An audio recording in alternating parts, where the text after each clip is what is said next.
Hey everybody, it's Megan, and I am here because I love to teach home buyers and sellers all about real estate and what to do and what not to do and that sort of thing. So usually I have events in my professional life that trigger certain educational topics. So I wanted to bring to your attention the importance of pricing your house. Now, even though the market is hot and things are flying off the shelves, in the market that we're in, if the house is priced too high, you are not going to have your house flying off the shelves, okay? So let's just use some pretty simple math, okay?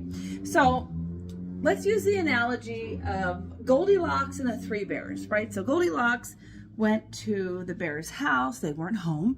She tested their beds. She tested their porridge. She had a good time. Some porridge was too hot, some was too cold, and some was just right. And that is pricing. There's three phases of pricing, okay?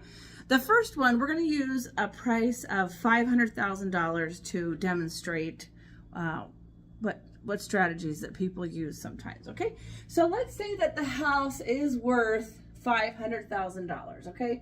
So what's the positive part of pricing a house at the value that it's worth?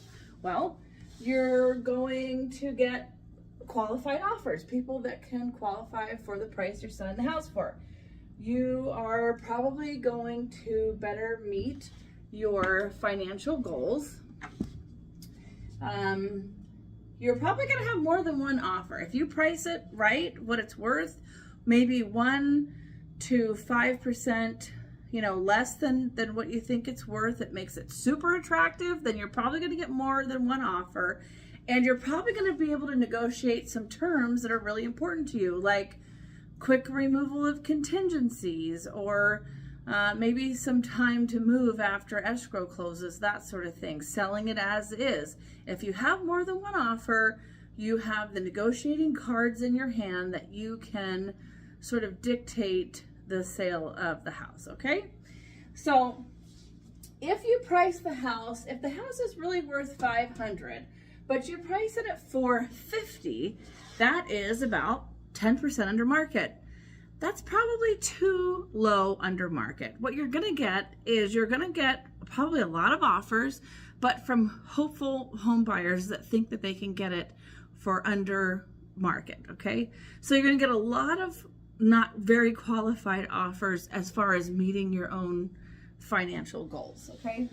You are gonna get an offer frenzy, probably a lot of offers under the $500,000, what it was really worth, and it's probably not gonna meet your goals financially, okay?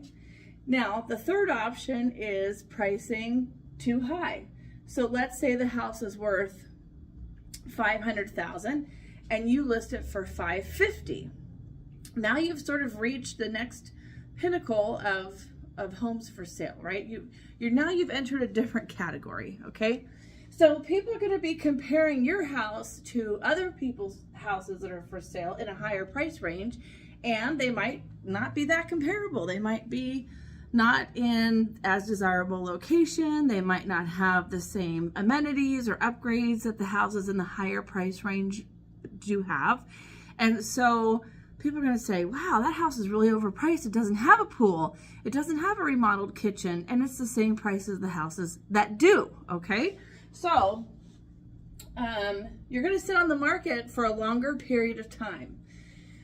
Now, for me personally, the worst thing I can hear is that somebody is an unmotivated home seller, okay? Because they'll say to me, well, I'm going to ask the higher price because I'm not in a hurry. I'm not in a rush. I could care less. I don't have a house payment. Okay, that's all fine and dandy. And sometimes people think, oh, this realtor's just giving me this aggressive pricing strategy because they don't want to have my house listed for 6 months. Well, no, we don't want to have your house listed for 6 months, but also it is in your best interest to understand the culture of the real estate market that you are in, okay? I have a family member who is selling a house in another state, okay? And it's a state that has unique issues with insurance and you know, weather and that sort of thing. And so I, as a realtor, as an expert here in Southern California, I have no idea what's going on in their state, and I am not privy to make, you know, statements about the culture of their real estate market, okay? But the culture of the market here in Southern California is that if a house is sitting on the market for a long period of time, which is really like 2 weeks, then buyers say, what is wrong with that house? Why hasn't it sold yet? Can I get a discount? Okay.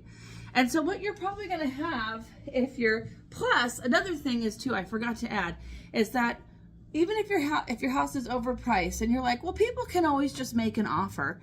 People really don't always just make an offer. They don't want to insult you. They think the price is too high. Maybe you're not realistic.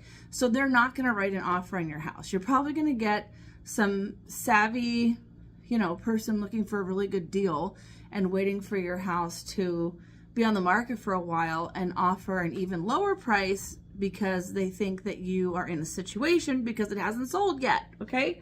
So you're gonna get longer market time. You need to understand the culture of the market. You're probably gonna do price reductions, and you're probably gonna net less than if you just priced it right in the beginning, okay? So there's my information on pricing your home for the market and how this all works here in Southern California. Please send me a message if you have a question, comment, or concern.